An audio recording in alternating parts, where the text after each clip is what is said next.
Hello and welcome to my YouTube channel create your own world Meena Sagar. आज के इस video में हम जानेंगे जब आप अपनी जर्नी के तीसरे पड़ाव तक पहुंचते हैं ना, तब आपको आपके सपने में कौन सा दिव्य संकेत दिया जाता है। मतलब किस दिव्य स्वप्न के माध्यम से आपको बता दिया जाता है कि अब आप अपनी जर्नी के अगले पड़ाव पर पहुंचने वाले हैं। इनमें लास्ट 2 वीडियोस आप जान ही चुके हैं कि आप अपनी जर्नी के जिस भी पड़ाव पर होंगे ना, उसके अकॉर्डिंग डिवाइन की तरफ से आपको कौन सा दिव्य संकेत दिया जाएगा, आपके ईष्ट की तरफ से आपको कौन सा दिव्य स्वप्न दिखाया जाएगा।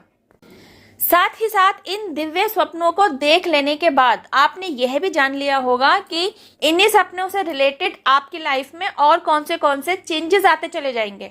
क्योंकि गाइस, 5 उंगलियां बराबर नहीं है, तो हमारी आपकी लाइफ में जो भी सिचुएशंस आएंगी ना, उनसे रिलेटेड जो भी सिनेरियोज हमें फेस करने होंगे ना, किसी के सेम हो भी सकते हैं, किसी के सेम नहीं भी हो सकते। लेकिन मोरल ऑफ द स्टोरी यही है कि आपकी जर्नी के हर एक पड़ाव के अंतर्गत आपको डिवाइन गाइडेंस दी जा रही होती है, आपकी तरफ दिव्य संकेत भेजे जा रहे होते हैं, आपको दिव्य स्वप्न भी दिखाए जा रहे होते हैं।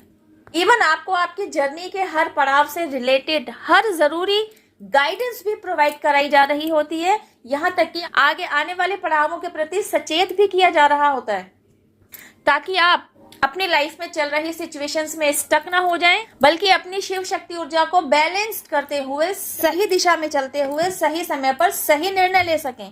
अब जानते हैं जब आप अपनी जर्नी के तीसरे पड़ाव तक पहुंचते हैं, तब तक आपकी लाइफ में क्या कुछ हो चुका होता है। पास्ट लाइफ से आपने जो भी अब तक के बैगेजेस कैरी किए हुए होते हैं ना, उन्हें रिलीज कराने का प्रोसेस शुरू किया जा चुका होता है। इस स्टेप की शुरुआत होती है, आपको अपने से जुड़े हुए सभी रिश्तों से, सभी लोगों से दूर कर दिया जाता है। आप आइसोलेशन पीरियड को फेस कर रहे होते हैं। दूसरा पड़ाव यही वह पीरियड होता है जिसके अंतर्गत आप खुद पर काम कर रहे होते हैं, खुद को हील कर रहे होते हैं। अब बात करते हैं तीसरे पड़ाव की। आपकी जर्नी का तीसरा पड़ाव मतलब आपका आइसोलेशन पीरियड, वह स्टेज जहां आपका आत्म मंथन चल रहा होता है, जहां आप खुद से ही सवाल कर रहे होते हैं, why you, why all these things happening to you, why only you are suffering, सब कुछ डिसबैलेंस आपके साथ ही क्यों, why you. During this period आपके सारे सवालों के जवाब एक एक करके आपको दिए जाते हैं। एक तरफ आपका आत्म मंथन चल रहा होता है, दूसरी तरफ आपके पास आपके सारे सवालों के जवाब पहुंचते चले जाते हैं। कैसे? Yes, with the help of divine realm. According to your situation, according to your question, आपको अलग अलग एंजल नंबर्स भेजे जाते हैं। ऐसा आपका सवाल होता है ना, जो भी सवाल आपको परेशान कर रहा होता है ना, तो आपको वही जवाब देने के लिए, आपको उसी सवाल से रिलेटेड जवाब देने के लिए आपको रिलेटेड एंजल नंबर प्रोवाइड कराया जाता है, बार बार दिखाया जाता है। और जब आप एक बार एंजल नंबर को डिकोड कर लेते हैं ना, आपके पास आपके सवाल का जवाब पहुंच चुका होता है। इतना ही नहीं, जब तक आप एंजल नंबर्स की तरफ अवेयर नहीं होते ना, जब तक आप इन नंबर्स को सीरियसली लेने नहीं लगते, तब तक ये नंबर्स किसी न किसी तरीके से आपकी आंखों के सामने आते ही रहते हैं। यूनिवर्स की तरफ से जो भी दिव्य संकेत आपकी तरफ भेजे जा रहे होते हैं, जैसे कि फेदर्स का दिखाया जाना, जैसे कि बिना ताले की चाबी का दिखाया जाना, कभी कोई कॉइन दिखाया जाना, मतलब जब भी आप इन दिव्य संकेतों की तरफ अट्रैक्ट होना शुरू कर देते हैं ना, इनके प्रति लापरवाही नहीं बरतते हैं, इनके प्रति जागरूकता दिखाते हैं, इन्हें समझना शुरू करते हैं, इन्हें डिकोड करना शुरू करते हैं, बस आपके पास आपके सवालों के जवाब एक एक करके पहुंचना शुरू हो जाते हैं। तीसरा पड़ाव जो कि है आइसोलेशन पीरियड, मतलब आपका आत्म मंथन। यह वो पीरियड होता है जहां आप खुद से जुड़े लोगों से ही नहीं, बल्कि आपके जो क्लोज वन होते हैं ना, आपके पेरेंट्स, आपका लाइफ पार्टनर, वाइफ और हस्बैंड, आपके बच्चे, इन सभी से भी आपका अलगाव होना शुरू होता है। तभी तो आप खुद को अकेला समझ पाते हैं, तभी तो आपको लगता है no one is with you, तभी तो आपके दिमाग में ये नेगेटिव थॉट आते हैं कि अब लाइफ को एंड कर देना चाहिए। बिकॉज आप यह तो जानते हैं, यह तो मानते हैं कि जिंदगी जो है एक सुहाना सफर है।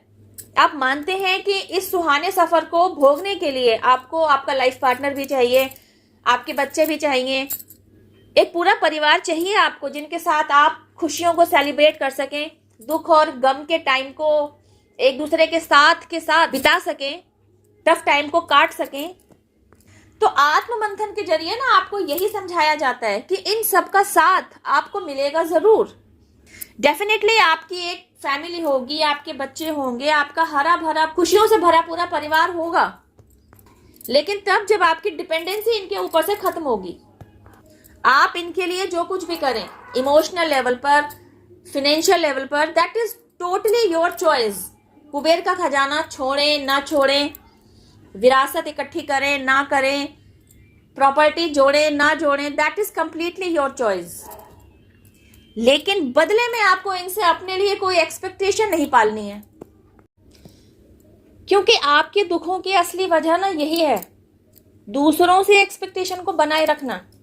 क्योंकि कहीं ना आपके दिल और दिमाग में यही बातें अंदर तक बसी हुई हैं कि हम अगर अपने पेरेंट्स के साथ, अपने सिबलिंग्स के साथ, अपने भाई बहनों के साथ रिश्तों को अच्छा रखते हैं, अपनी तरफ से रिश्तों को निभाने में 100% नहीं 200% देते हैं, तो बदले में एक तो वे भी हमारी तरफ वही सब कुछ भेजेंगे, और दूसरा हमारी आगे आने वाली पीढ़ी से भी हमें यही सम्मान मिलेगा। फिर जब आपकी तरफ उस तरीके से चीजें लौटती हुई नहीं आती ना, तब आपको दुख होता है, तब आप इमोशनली हर्ट होते हैं, तब आपका दिल टूटता है, तब आप प्रश्नों के घेरों में घिरते हैं कि आपके साथ ये सब क्या हो रहा है और आपके ही साथ ये सब कुछ क्यों हो रहा है। अच्छा, दूसरी तरफ यह बात भी आपके दिमाग में बैठी हुई है कि हम जो देते हैं वही तो लेते हैं। तो फिर जब आपने अपने से जुड़े लोगों के साथ बहुत ही अच्छे से तालमेल बैठाया, आपकी तरफ से अपने रिश्तों को निभाने में जितना भी दिया जा सकता था उससे और 200% ज्यादा ही आपने दिया, फिर वो सब कुछ लौटकर आपकी तरफ क्यों नहीं आया?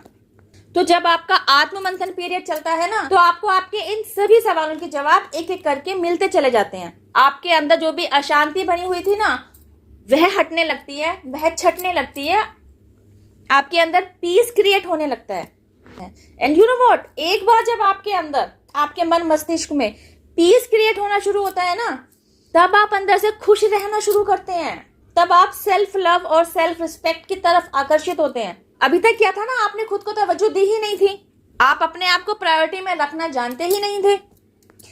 अभी तक तो आपकी फिलॉसफी यही थी, जो कुछ भी है रिश्ते हैं, रिश्तों में आप जो कुछ भी दे रहे ले रहे हैं, बस वही तो कर्म है।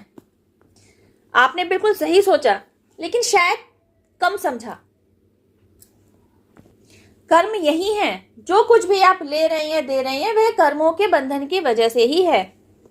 बस आपको समझने की जरूरत यह है कि आपके द्वारा किया हुआ काम ही आपको कर्म बंधन में नहीं बांधता, आपके द्वारा सोची गई सोच भी आपको कर्म बंधन में बांधती है। और आत्म मंथन से आपको यह पता चलता है कि आपको इन सभी कर्म बंधनों से मुक्ति कैसे मिलेगी। अब जानते हैं इस तीसरे पड़ाव से रिलेटेड दिव्य स्वप्न जो आप देखेंगे। आप सपने में कुछ इस तरीके से देखेंगे कि आप अपने लाइफ पार्टनर और बच्चों के साथ किसी सफर पर निकले हुए हैं। अगले स्टेप में आप क्या देखते हैं कि उस सफर के दौरान आपका लाइफ पार्टनर आपसे छूट जाता है, आपके बच्चे तक आपसे छूट जाते हैं, आप अकेले ही उस सफर पर आगे की तरफ चल पड़ते हैं। आप इस सफर पर चलते हुए खुश नहीं हैं, आप रो रहे हैं, आप परेशान हो रहे हैं, आप ढूंढ रहे हैं अपने लाइफ पार्टनर को, आप ढूंढ रहे हैं अपने बच्चों को। This is the divine sign कि अब आपकी लाइफ में आइसोलेशन पीरियड की शुरुआत होने वाली है। अच्छा, यह सपना देखकर आप डरेंगे जरूर, आप घबराएंगे जरूर कि यह सब कुछ आपने क्या देख लिया, बिकॉज इन रियलिटी आपकी लाइफ में तो कुछ और ही चल रहा होगा। आपका आपके हस्बैंड या आपकी वाइफ के साथ बहुत ही अच्छे संबंध होंगे, आपके बच्चों के साथ भी आपकी अच्छी निभ रही होगी। फिर इस सपने का क्या मतलब है? तो इसका मतलब है कि आपकी लाइफ में वह फेस आएगा जरूर जब आप आइसोलेशन में जाएंगे, जब आपके और इनके बीच में सेपरेशन होगा। लेकिन यह सेपरेशन ना टेम्पररी होगा। आपको यह समझने की जरूरत है कि यह पीरियड आपकी लाइफ में आएगा जरूर, लेकिन परमानेंट बेसिस पर नहीं। यह सब कुछ आपके साथ टेम्परेरीली होगा। बस यह आप पर डिपेंड करता है कि इस पीरियड को कितना लंबा खींचा जाएगा। जितना जल्दी आप खुद पर काम कर लेंगे ना, जितना जल्दी आप खुद को हील कर लेंगे ना, बस उतना ही जल्दी आप खुद को इस आइसोलेशन पीरियड से बाहर निकाल चुके होंगे। एंड यू नो व्हाट, जैसे ही आपका आइसोलेशन पीरियड खत्म होगा ना, बस वैसे ही आपके लाइफ पार्टनर और आपके बच्चों की एंट्री आपके लाइफ में फिर से हो जाएगी। एंड यू नो व्हाट, आत्म मंथन के बाद जब वापस से इन लोगों के साथ आपका रीयूनियन होगा ना, तब आप पूरी तरह से बदल चुके होंगे। आपका कंप्लीटली मेकओवर हो चुका होगा, आपकी बॉडी लैंग्वेज बदल चुकी होगी, आपका थॉट प्रोसेस बदल चुका होगा। आप खुद नोटिस करेंगे जैसे आप आत्ममंथन से पहले थे ना, वैसे आप बिल्कुल नहीं रह गए होंगे। एक तरीके से आपने खुद का ही ना एक न्यू वर्जन खड़ा कर लिया होगा। तो बस आपको यहीं तक तो पहुंचाने की जर्नी है, सेल्फ अवेकनिंग प्रोसेस जर्नी। जब आप इस जर्नी पर आते हैं और किन्हीं पड़ावों को फॉलो करते हैं, तो एक एक कदम बढ़ाते हुए, अपना आत्ममंथन करते हुए आप यहीं तो पहुंचते हैं अपने न्यू वर्जन की तरफ। तभी तो आपकी लाइफ में सकारात्मक बदलावों के आने का सिलसिला शुरू हो पाता है। आपको समझने की जरूरत बस यही है, इस आत्ममंथन के पीरियड में, आपकी अवेकनिंग प्रोसेस जर्नी के पीरियड में खुद को हील करते हुए, खुद पर काम करते हुए, कहीं भी आप अकेले नहीं हैं। पूरा डिवाइन रियल्म आपके सपोर्ट में, आपकी हेल्प में, आपके प्रोटेक्शन में, आपके साथ साथ ही चल रहा होता है। तभी तो आपको समय समय पर एंजेलिक मैसेजेस भेजे जाते रहते हैं, एंजेलिक साइंस दिखाए जाते हैं, एंजल नंबर्स शो कराए जाते हैं, फेदर्स दिखाए जाते हैं, ताकि आपको पता चल सके कि एंजल्स आपके इर्द गिर्द ही हैं। चाबी शो कराई जाती है, जो कि यूनिवर्स की तरफ से भेजा गया एक दिव्य संकेत होता है, जो आपको बता रहा है कि अब आपको आपके सारे सवालों के जवाब मिलने जा रहे हैं। आपने उस बंद ताले को खोल लिया है, उसकी चाबी अब आपके हाथ लग गई है। I am sure guys, video में दिया गया मैसेज आपको अच्छे से समझ में आया होगा।